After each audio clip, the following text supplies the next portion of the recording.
Bonsoir mesdames, messieurs, bienvenue au cœur du synode. C'est le deuxième jour et d'entrée de jeu ce matin en ouverture des travaux. Le souverain pontife a fait une mise au point. La doctrine catholique sur le mariage n'a pas changé, elle n'a pas été remise en cause. La question des divorcés remariés et leur accès à la communion n'est pas le seul sujet de ce synode. Au total, depuis l'ouverture de ces travaux, ce sont 72 interventions qui se sont enchaînées sur différents thèmes. Pour en parler, je vous propose d'écouter Romilda Ferrotto, responsable de la section française de Radio Vatican. Elle est en charge de rapporter les débats en salle de presse. De manière générale, je trouve que les débats ont été très vivaces, libres dès les premières interventions, divers et diversifiés. On sent bien que ce synode se situe dans la continuité d'un autre synode, ce qui est assez rare. Ce qui s'est passé en 2014, ce qui a été dit en 2014, ce qui a été dit entre les deux synodes sont bien présents dans les esprits. En gros, en cette première partie, en cette première phase, nous avons entendu deux types d'interventions. Celle qui porte sur le fond, sur la philosophie, sur les objectifs du débat, et celle qui porte sur des situations particulières. En ce qui concerne le fond, sans surprise, les avis sont partagés. Entre ceux qui disent, pour faire simple, la défense de la doctrine avant tout, et ceux qui disent la société a profondément changé, il faut savoir lui parler, trouver les mots pour ne pas se couper d'elle. Je dirais que les partisans de l'inclusion sont très nombreux, mais d'autres ont peur que dans l'exercice de la miséricorde, on cède à la mentalité mondaine. Si on ouvre la porte, a dit un des intervenants, les loups risquent d'entrer dans la bergerie. Parmi les thèmes abordés jusqu'à maintenant, donc, on peut citer notamment les fragilités et les forces de la famille, son rôle dans la société, les défis du veuvage, du handicap et des migrations, celui de l'exclusion sociale, de la solitude et de la précarité. Les mariages mixtes, les personnes âgées, le rôle des femmes et la préparation au mariage ont également été évoqués par les pères synodaux qui suggèrent de nouvelles façons d'accompagner des couples. Ils doivent être entourés avant et après le mariage, fait notamment valoir l'un d'entre eux.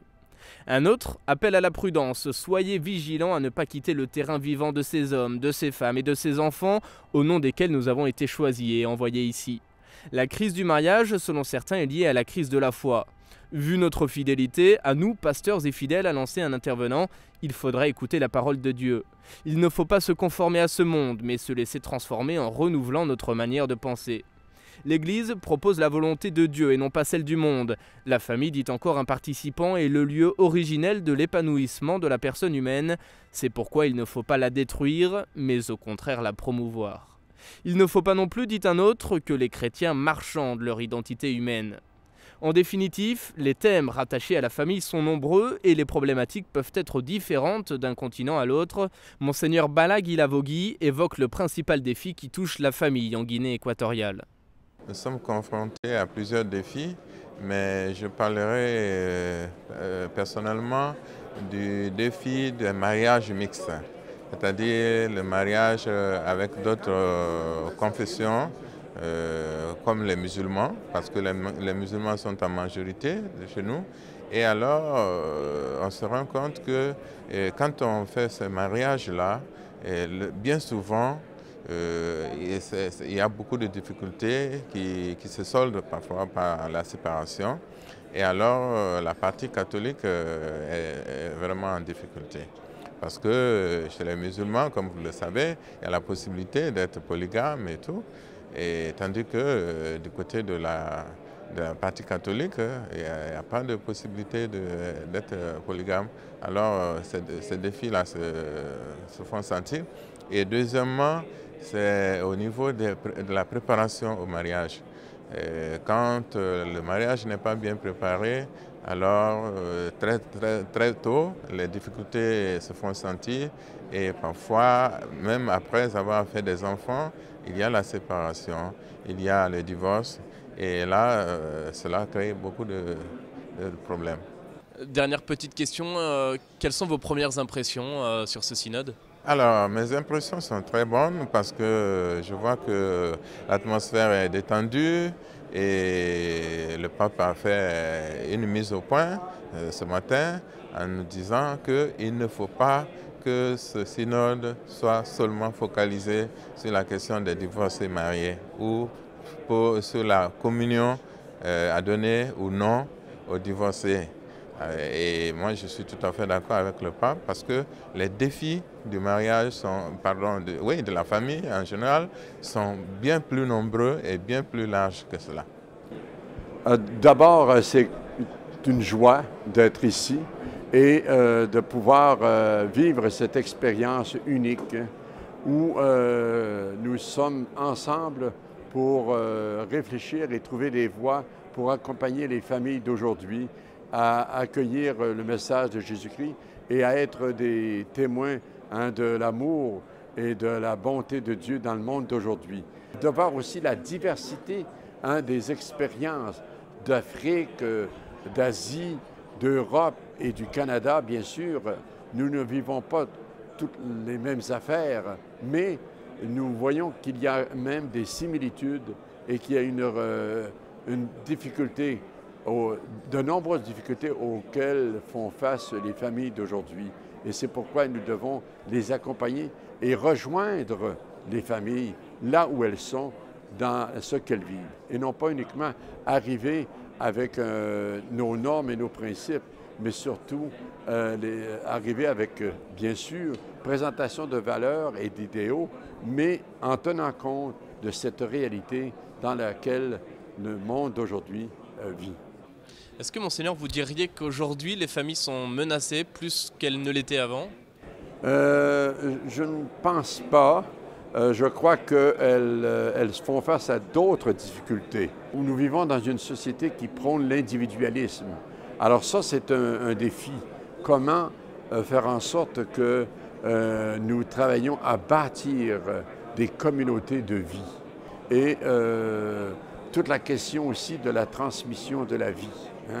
Actuellement, nous avons divers moyens, mais est-ce que tous ces moyens favorisent réellement le bien de la personne et le bien commun? Il y a aussi donc cette recherche du bien commun qui est nécessaire. Et oui, il faut penser au bien des individus et des personnes, mais comment la famille doit être cette cellule de base de la société. Elle doit être un principe d'identité de la personne, mais aussi servir la société. Parmi les défis de ce synode sur la famille, il est question notamment de communication. Comment l'Église doit-elle communiquer au monde l'évangile de la famille? Quel est le langage adéquat?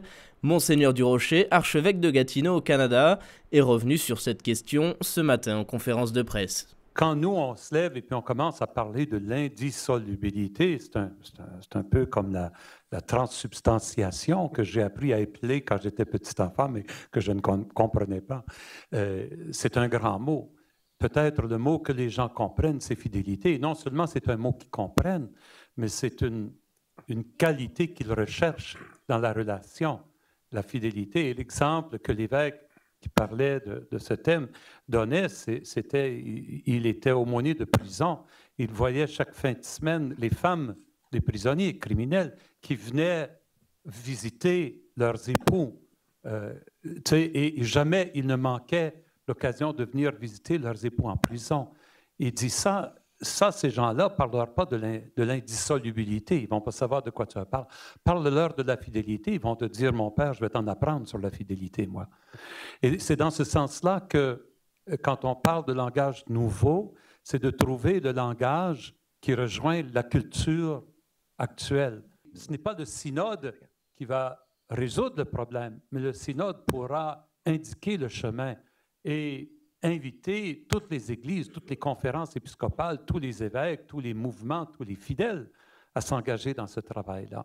Voilà, c'est la fin de cette émission. Demain et après-demain, jeudi et vendredi donc, les Pères synodaux se retrouveront cette fois-ci en petits groupes linguistiques, comme c'était le cas d'ailleurs cet après-midi. Quant à nous, on se retrouve de toute façon demain, même heure, même endroit. Très belle soirée à tous.